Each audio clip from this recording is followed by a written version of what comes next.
Howdy, everyone. Good evening. Thank you guys so much for coming out here today and celebrating the wonderful holiday of Tax Day with us. Really appreciate it. No, I'm just kidding. Thank you, everyone in the live stream, for signing in today.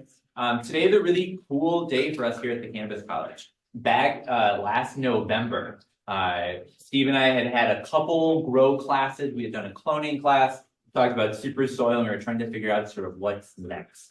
And we looked at the idea of we should build out this 4-month semester, the idea of walking people through not just starting a seed and getting it to be in soil that's really high quality, but growing that plant to be really large and then walking through the drying and curing process. So today is not just a culmination of today's class independently, but also this whole semester. So if you're one of the people that's been growing along with us the whole time, thanks for riding that journey with us. This is your first time. Welcome. We're really happy to have you here.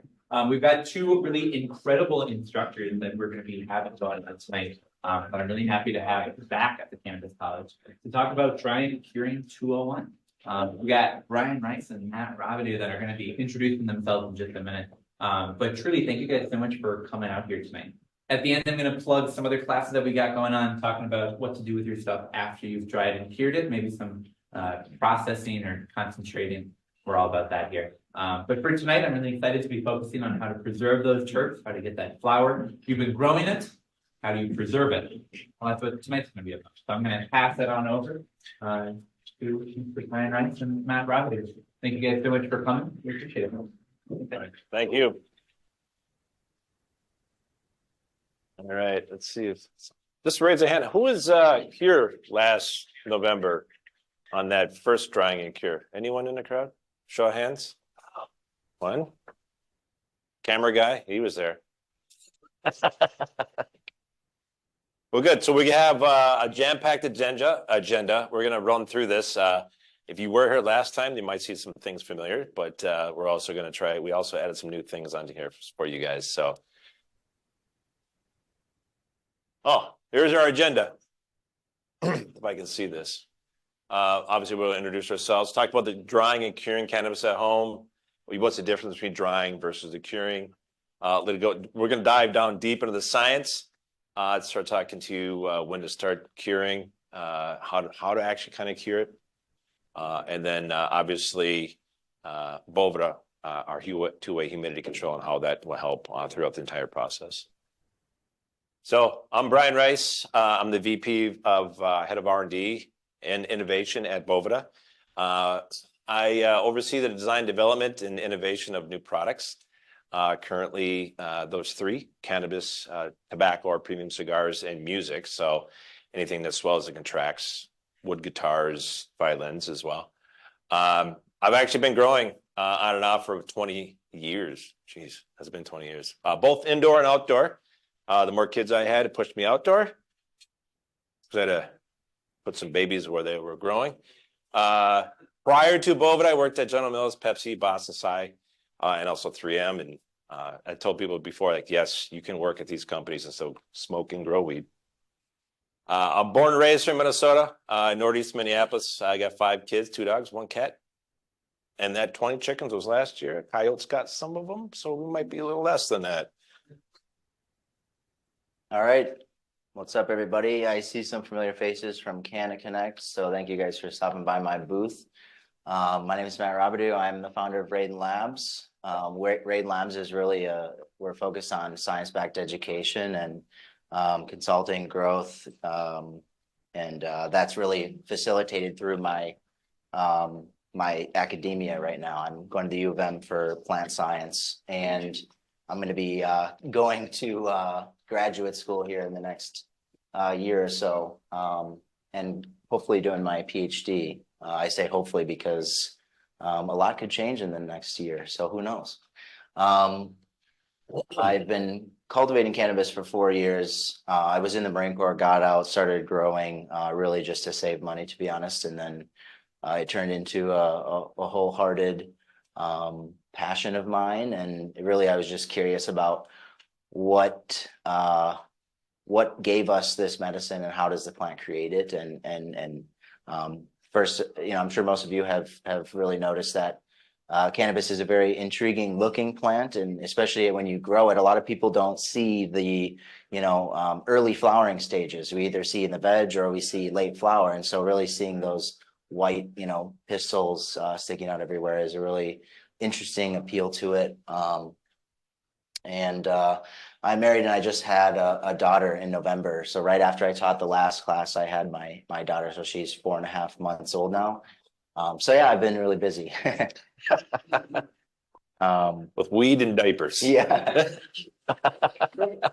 So first, we're going to talk about harvesting. There's several methods for harvesting, and one thing to note throughout this class, everyone's grow is going to be different. This plant here was the plant that I grew for the last class last month, the How to Grow a Really Big Plant class, where I yielded 580 dry grams in a 5x5 with this plant. And so you can kind of see the breakdown of like how I harvested this plant and ended up, drying it. And so going through some of the methods, whole plant dry, a lot of times that's done outdoor. You just chop the base of the plant, you hang it up.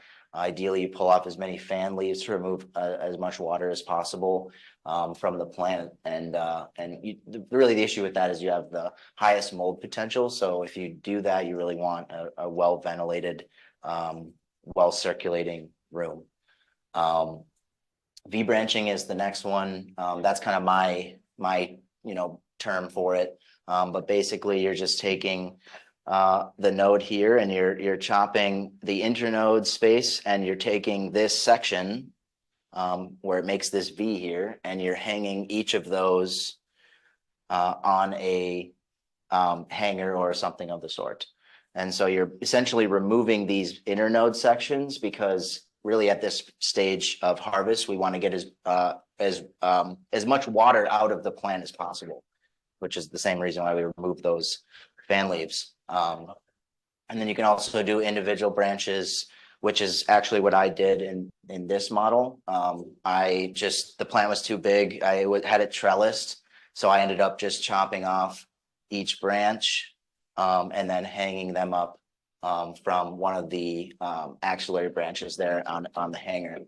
And then bucking is really the fastest but the lowest quality result, as you get a lot of terpene evaporation and just your buds are going to be destroyed. But if you're looking to process, a larger amount, or if you're going to, maybe extract it into an oil at home for edibles or make butter or whatever, this would be a pretty acceptable way to do it.